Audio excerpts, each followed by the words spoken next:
Okay, so when you're taking photographs, a lot of us use just our cameras on auto mode, and you may not understand what all the different functions are and what goes into making an exposure. You have options on a lot of modern cameras. This is an old film camera, and I'm going to talk about three things that go into making an exposure. You have your shutter speed. That would be usually some sort of F on your camera somewhere, or shutter priority mode. You have an aperture, and you've got your ISO. So first I'll talk about the shutter speed. The shutter speed is how fast the shutter of the camera opens and closes. If you think of it as maybe closing your eyes and opening them again, it's how long the light is coming into the camera. So a long shutter speed, your eyes would be open for a really long time, and a short shutter speed would be like a fast blink. I don't know if you can see it or hear it here, but I'm going to press the button and have the shutter speed open, the shutter open for a long time. So that whole time in between the clicks, the shutter was open and light would be reaching film on an old camera or your sensor on a digital camera. So a faster shutter speed, if you can hear the difference, would sound like that compared to, I'll do a long one again.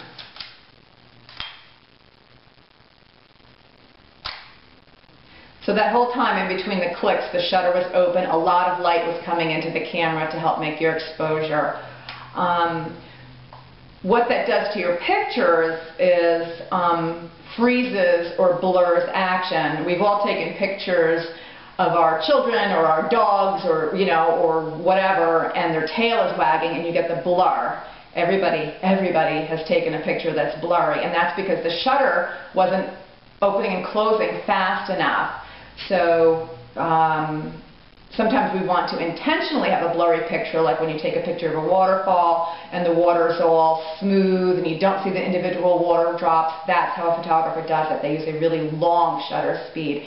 If you think about it, or maybe even a leaf falling from the sky, the longer that the shutter is open and letting light onto your digital sensor or your film, the object can move completely across the camera, your lens, and it blurs. But if it's only open a really short amount of time, it will freeze the action. And most of the time we want frozen action when we're taking pictures of people or the dog or the kids or the Ferris wheel going around. If you want to get artistic, that's when you would want it to be blurry. And the shutter in a camera is actually, something that it opens and closes. There, the shutter is open, it's here. In the old days it would be exposing the film, which we pressed against that, and now it's closed. So that was a long shutter speed. And then a faster shutter speed. It would move much more quickly. A lot faster. So if you want to take a picture of someone running and not have them blurry, you'd want a fast shutter speed. If you want them to blur across the picture, then you can use a longer shutter speed. So that's just the basics of that. The second thing that affects your exposure, the amount of light that makes your exposure, is the aperture. And those are the f-stops you may have heard of, or f numbers. And they're expressed like f1.4, f22, f2.8. And that is another variable with the quantity of light entering the camera. So the aperture, again, you can compare it to your human eyes. You know how our eyes, our irises open wide under dark conditions and close tighter under light conditions. Or the pupil, not the iris. It opens and closes the same way, but it's a mechanical device on a camera. And we can show you. I suppose we can try and do that. That's where they can. So come on. The aperture opens and closes and gets smaller and larger. It's a mechanical device. Again, this is from a film camera, but I'm not seeing it this time. no? Okay. Well, we can film it separately and you can edit it in. Oh, I have the lens camera. Here we go. Okay, start that over. So the aperture opens and closes. And the bigger it is, the bigger the opening, the more light is going to reach your digital sensor, or in the old days, a film camera. The bigger the hole, the more light. That makes sense. It gets smaller, the less light you're allowing in. So that did you see it that time? Mm-hmm. Okay. So that's the aperture. The tricky thing about the aperture is that they're given numbers to indicate what aperture you're on. So you have numbers like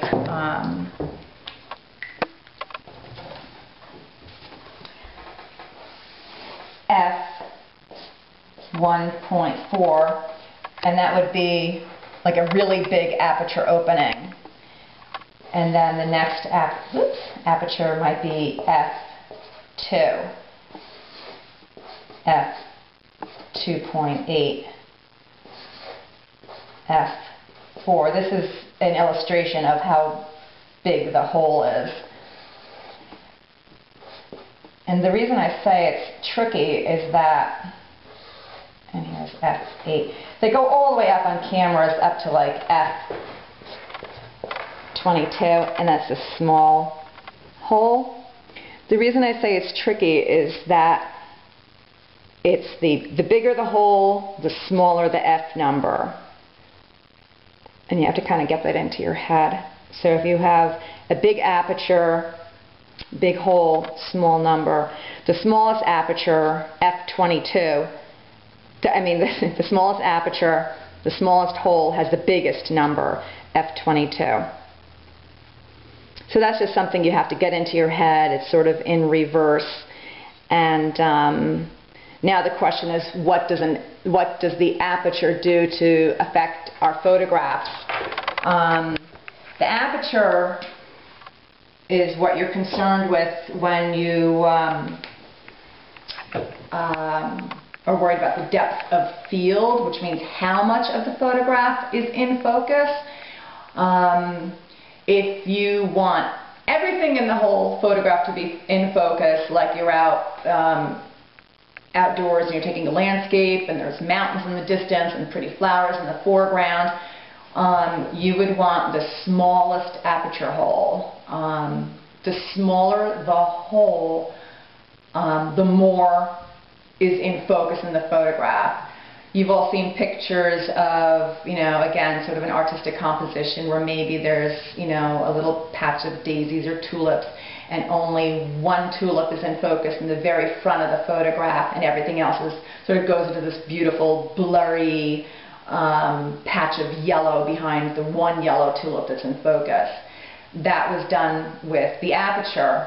That would be the biggest aperture hole, the smallest aperture number. And there's all kinds of gradations in between of what you want to achieve and what the light allows you to do. But basically that's what the aperture does. It determines the depth of field, meaning how much is in focus before the subject of your picture and after the subject of your picture, and between, if you're focusing on this, are the things behind it in focus? Are the things in front of it in focus? Is everything in focus? That's your depth of field, and you control that with your aperture.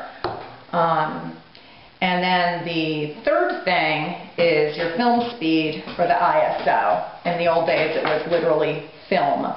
And our film speeds were rather limited. We had, 125, 200, 400, 800, 1,000, 1,600. So there were, a handful of choices. And we used those determined by our lighting conditions. And now in digital cameras, there's a lot of choices. The more expensive the camera, the more choices you have, the more ISO choices. But what the ISO does is it also helps gather light to make your exposure. So the smaller the ISO number, the more light you're assuming is in your atmosphere. So if you're using like an ISO 200 versus an ISO 1600, let's say, and you would have more light in your atmosphere, in your room, wherever you're taking pictures if you wanted to use 200. And 1600 would mean that it's getting a little bit darker and darker. So the reason for this relates back to film photography days.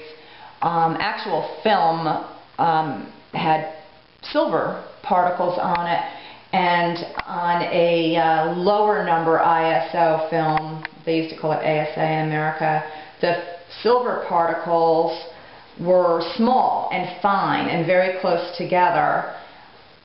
And then if you made a print from it, this represents a piece of film, like literally a piece of your 35mm film.